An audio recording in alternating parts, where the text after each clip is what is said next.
أصواتنا حرام عليه إلى أن يرث الله الأرض. كيشري الناس 100 درهم، الفقراء اللي محتاجين 100 درهم.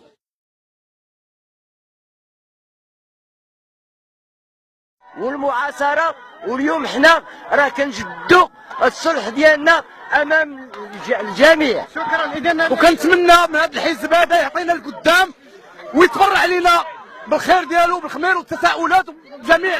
بسم الله الرحمن الرحيم. الحمد لله تجمع الشمل ديال الدار ديالنا من بعد ما كان تغيير وكان خيار بيناتنا. وديما الحاج طار ان شاء الله، والبام غادي يكون في الحكومه.